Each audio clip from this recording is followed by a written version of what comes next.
Deep within the jagged peaks, far below the reach of the sun, lay the city of Muck Hollow. It was a place of dripping stalactites, glowing moss, and the constant rhythmic clink-clink-clink of goblin hammers. Unlike the legends told by humans, the goblins of Muck Hollow weren't interested in world domination. They were obsessed with tinkering. To a goblin, a broken spoon wasn't trash. It was the potential handle for a super-spinning porridge whistler. The smallest of these tinkers was Pip. While the other goblins built massive clanking machines that often exploded in clouds of purple smoke, Pip focused on the tiny things. He spent his days fixing the clockwork wings of mechanical beetles and stitching together leather scraps to make boots for the cave crickets. One day, the clink-clink-clink of the city stopped. The Great Dripper, the massive underground waterfall that powered the city's water wheels, had run dry.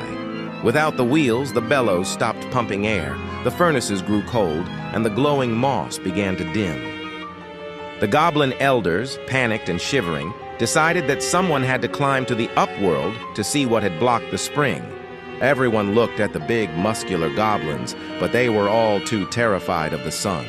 "I'll go," Pip squeaked, adjusting his oversized goggles. "I'm small. The shadows will hide me." Equipped with nothing but a satchel of gears, a jar of glowing slime, and a collapsible grappling hook he'd built himself, Pip began the long climb. He squeezed through cracks that would have stuck a squirrel and balanced on ledges no wider than a finger. When Pip finally emerged into the upworld, the light was blinding. He hid under a giant burdock leaf, his heart hammering against his ribs. Following the dry riverbed, he found the problem. A massive, ancient stone giant had fallen asleep right on top of the spring, its heavy elbow plugging the water flow like a cork in a bottle. Any other goblin might have tried to poke the giant or set a trap, but Pip knew better. He saw that the giant wasn't just sleeping, it was restless. It was muttering in its sleep about a missing hum. Pip realized the giant's massive stone ear pendants, which giants used to hear the music of the earth, had cracked and fallen off.